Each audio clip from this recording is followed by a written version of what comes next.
बावड़ी की ओर से 1100 रुपए थानाराम जी, राम सुख जी, जगदीश जी पुत्र। सर्वप्रथम संत श्री लक्ष्मीदास जी महाराज एवं महात्मा ज्योतिबा फूले एवं सावित्रीबाई फूले को नमन, और यहाँ मौजूद सभी अतिथिगण और मेरे छोटे नन्हे मुन्ने भाई बहन सभी को, और जितने भी बड़े बुजुर्ग हैं और इस आयोजन के जितने भी आयोजक हैं, कार्यकर्ताएं हैं, सबको प्रणाम और धन्यवाद इस आमंत्रण के लिए, इनविटेशन के लिए।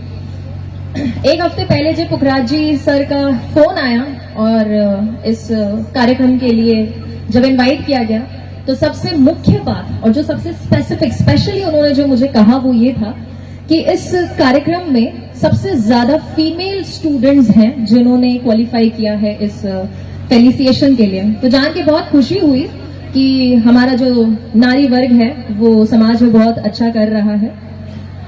और हालांकि जहां पर भी इनवाइट करते हैं, हमेशा मेरी कोशिश रहती है कि एक नए मुद्दे पर चर्चा की जाए।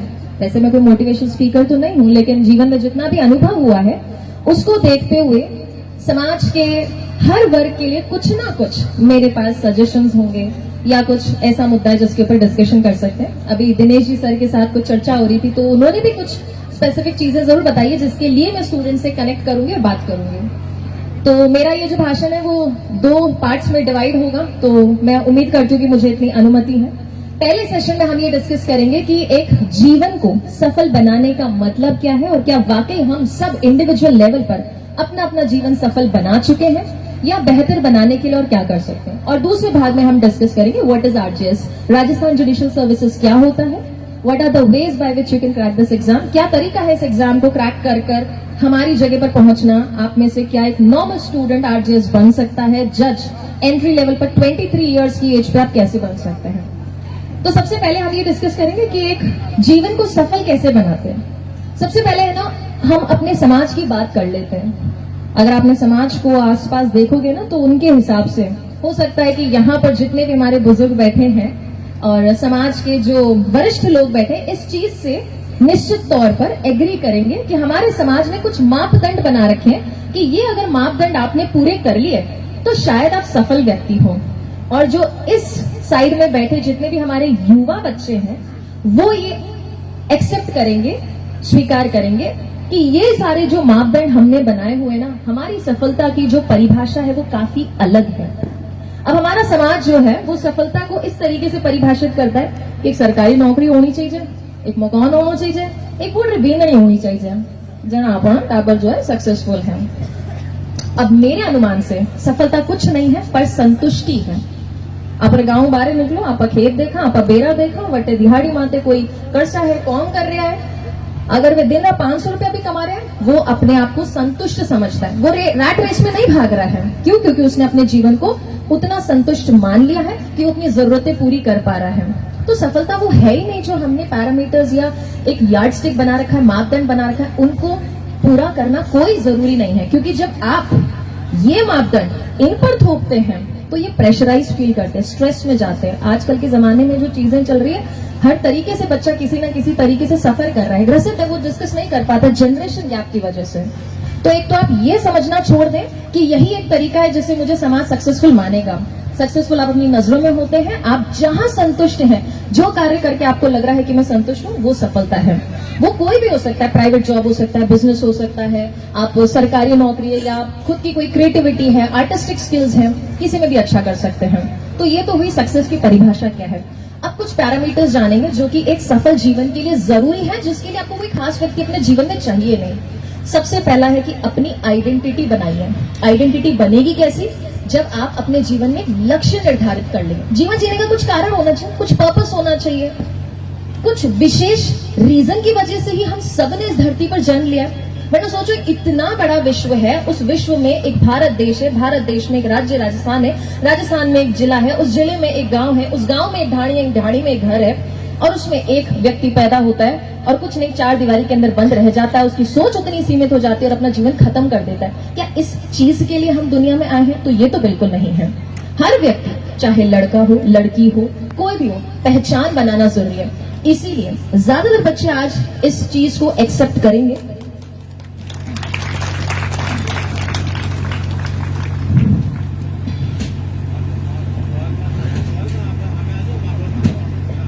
इसीलिए ज्यादातर बच्चे इस चीज को एक्सेप्ट करेंगे कि हमारी जो माताश्री होती है ना, उनको घर में हम इज्जत देते हैं, लेकिन उतना बाकी परिवार के जितने भी लोग होते हैं वो उतना इज्जत नहीं दे पाते। क्यों? क्योंकि हमको लगता है कि उन्होंने ज्यादा कुछ पहचान नहीं बनाई है।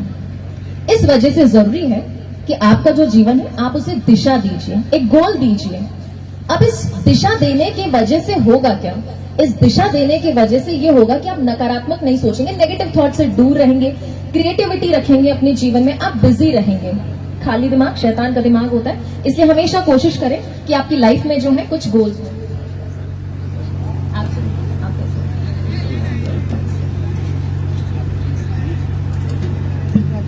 तो पहला चीज हमने ये डिस्कस किया कि आपके जीवन में गोल होना चाहिए, एक लक्ष्य होना चाहिए, जीवन को दिशा देना है, निर्देश देना है।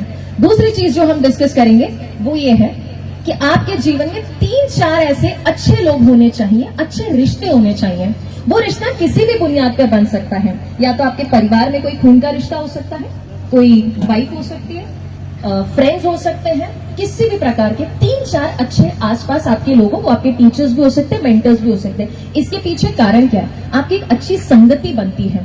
3-4 जीवन में ठीक ठाक लोग आपके पास हो गए जिनसे आप खुल के बात कर सकते हैं, जिन पे आप ठीक ठाक तरीके से इमोशनली डिपेंडेंट हो, जो आपको अच्छी सलाह दे सकें, जिनके साथ आप अपना समय गुजार सकें।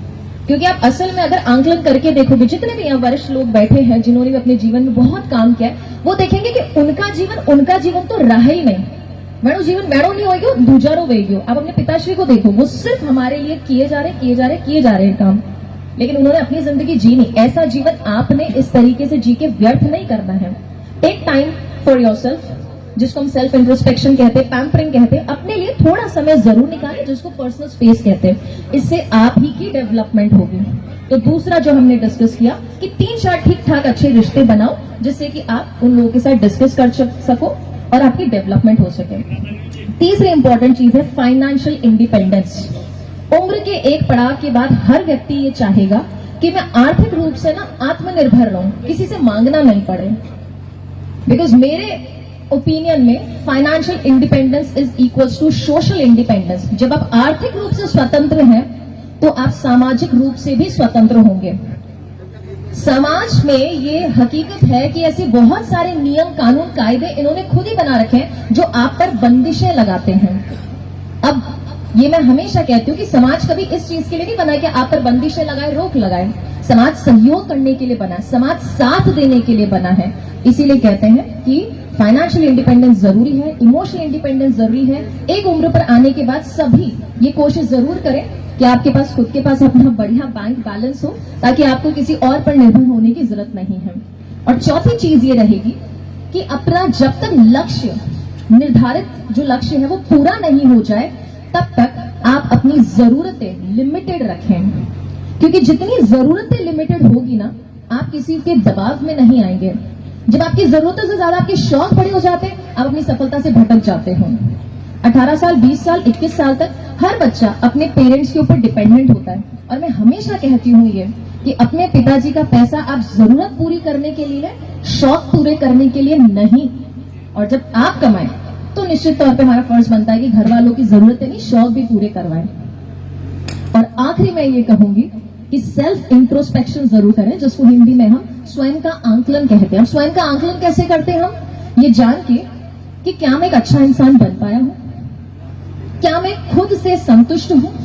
और कई बार ये चीजें आपको ना एक्सेप्टेंस के भाव से समझ आएगी, जब हम जीवन में कुछ स्वीकार कर लेते हैं। आपने देखा जब आप परेशान होते हो, आपके बड़े बुजुर्ग ना आपको समझाते हैं। उनका समझाने के पीछे कारण यही है कि आप कुछ चीजों को स्वीकार कर लो, कुछ गम को, कुछ दुख को, कुछ सुख को जब आप स्वीकार कर लेते हैं, जिंदगी थोड़ी आसान बन जाती है। आप ये देखें कि कितना आप जीवन में सही कर पाए, कितना गलत कर रहे हैं, इससे आप खुद के साथ खड़े हो पाते हैं। क्योंकि जितने भी हमारे अतिथिगण जिन्होंने भी मेहनत करके आज इस मुकाम तक आए हैं, इन्होंने भी अपने जीवन में एक स्टेज, एक क्षण ऐसा जरूर देखा होगा, या आप भी आने वाले अपने समय में एक ऐसा क्षण जरूर देखेंगे जब आपको ये महसूस होगा कि आपके साथ खड़ा रहने वाला, आपका साथ देने वाला, आपको समझने वाला, आपको सही दिशा दिखाने वाला सिर्फ एक व्यक्ति आपके जीवन में, और वो है आप खुद। तो कुछ भी हो जाए, आप अपना साथ कभी भी ना छोड़े, क्योंकि at the end it is only you who will understand yourself better. आपके अलावा आपको बेहतर तरीके से और कोई नहीं समझ सकता है। तो इंट्रोस्पेक्शन बहुत जरूरी है, अपने आप को समझो क्या चीज चाहिए क्या चीज नहीं चाहिए। एंड में क्योंकि मारे मामू सा जो अटे बैठा है वे हमेशा कहवे मन री माठ कोनी होवे, है ना, राजस्थान में अपन कहना मन री माठ कोनी होवे। तो मन को थोड़ा नियंत्रित रखो, क्योंकि मन को नियंत्रण में रखोगे तो अनुशासन में रहोगे। अनुशासन बहुत जरूरी है, डिसिप्लिन, ऑनेस्ट हो अपनी प्रिपरेशन के साथ, तो कोई भी एग्जाम होगा उसको आप बहुत अच्छे से निकाल लोगे। अगर अनुशासन नहीं होता, आज यहाँ जितने भी मौजूद कार्यकर्ता है तो शायद ये प्रोग्राम नहीं होता।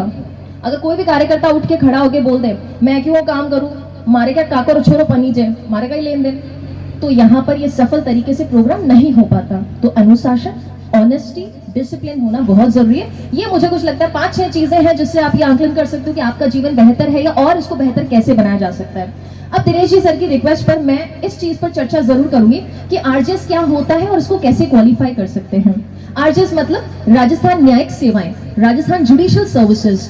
जैसे आपकी प्रशासनिक सेवाएं होती है, एडमिनिस्ट्रेटिव सर्विस, वैसे राजस्थान पे स्टेट लेवल पे, कभी भी ये नेशनल लेवल पर आपको एग्जाम नहीं मिलेगा, स्टेट वाइज जुडिशरी रिक्रूटमेंट करता है सीधा सिविल जज एंड जुडिशियल मजिस्ट्रेट की पोस्ट पर। और इसके लिए चाहिए क्या, सिर्फ एलएलबी। वो एलएलबी आप 12 के बाद कर सकते हैं, बीएलएलबी कर सकते हैं, बीबीएलएलबी, बीकॉम एलएलबी हो सकता है, या 3 इयर्स भी कर सकते हैं। पहले बीए कर लिया, बीकॉम कर लिया, उसके बाद 3 इयर्स का एलएलबी कर लिया। उसके बाद जब आप फाइनल ईयर में हैं तभी आप राजस्थान हाईकोर्ट की वेबसाइट पर जाएंगे, हर 2-3 साल से वैकेंसी निकलती है, आप इसका फॉर्म फिल कर सकते हैं। और 3 चरणों में इसका पेपर होता है, just like UPSC, preliminary, mains and interview, प्रारंभिक, मुख्य और फिर आपका साक्षात्कार होता है।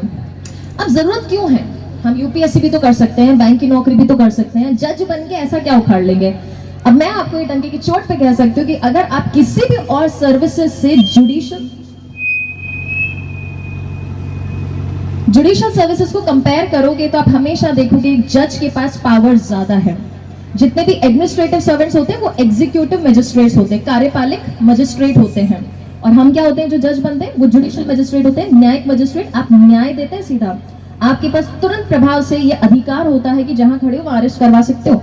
किसी भी पद का व्यक्ति हो वो आपके पास न्याय लेने आता है, आपको उनको पीनल कॉन्सिक्वेंसेस देने का पावर मिलता है, मतलब सीधा पनिशमेंट का पावर मिलता है, जो कि यूपीएससी वालों को पावर नहीं है।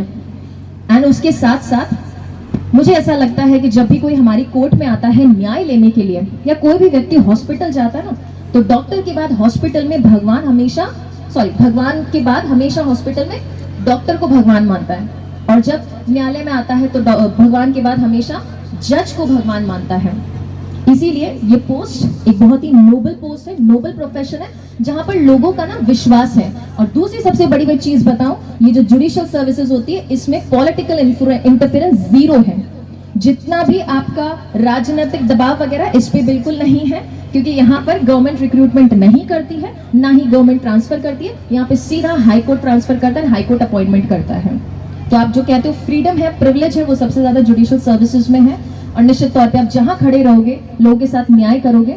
और मेरे ख्याल से इतनी जो भाषण में चीजें थी वो काफी थी। और लास्ट में जाते जाते मैं एक रिक्वेस्ट, चाहे वो बींजवाड़िया हो, पिपाड़ हो, सिरोही हो, मैं जहां पर भी गई हूँ मैंने इस चीज का निवेदन जरूर किया है। और आज सुनील जी सर के सामने मैं वापस से एक निवेदन करूंगी कि हम हमारे समाज में, एटलीस्ट राजस्थान में, एक छोटी सी लीगल एड की कमेटी जरूर बनाएं, जहां हम जितने भी बच्चे हैं जो स्कूल और कॉलेज लेवल पर हैं उनको कुछ फंडामेंटल राइट्स के बारे में बताएं, उनको फ्री लीगल एड दें। कोई छोटे मोटे लड़ाई झगड़े हो गए तो कोर्ट जाने से बेहतर है कि हम अपने आप में ही अंदर समाज के अंदर रह के उसको सुलह करें बिना किसी कॉस्ट के। और इस मामले में किसी भी प्रकार से अगर मेरी सहायता की जरूरत होती है, चाहे हमारे समाज के किसी व्यक्ति को जरूरत होती है या बच्चों को किसी भी तरीके की काउंसलिंग की जरूरत है, या इस आरजेएस के एग्जाम को फाइट करने के लिए कोई भी रिक्वायरमेंट हो या क्लासेस देखनी हो, जैसे कि मैं ऑनलाइन पढ़ाती हूँ स्टूडेंट्स को जुडिशियल सर्विसेज के लिए, तो आप जरूर देख सकते हैं। आप कार्यकर्ताओं से नंबर ले सकते हो, सीधा संपर्क कर सकते हैं। और अंत में अपनी वाणी को विराम देते हुए मैं यही कहूंगी कि यहाँ आकर बहुत अच्छा महसूस हुआ, खास तौर पर बच्चों को इतना खुश देखकर और आगे बढ़ता हुआ। और बेटा एक चीज जरूर ध्यान रखना कि सक्सेस जैसे जैसे ऊपर बढ़ते हो अपनी धरती को मत भूलना, because every flight that takes off has to one day boat down, land down करना है उसको। तो वो जमीन नहीं भूलना जहां से आप उठे हो, क्योंकि जब गिरोगे तो उसी जमीन पर गिरोगे। तो अपनी रूट्स को ध्यान रखें और अपने माता पिता का बढ़िया ध्यान रखें। और इसी के साथ सभी का धन्यवाद करूंगी। जय जय राजस्थान।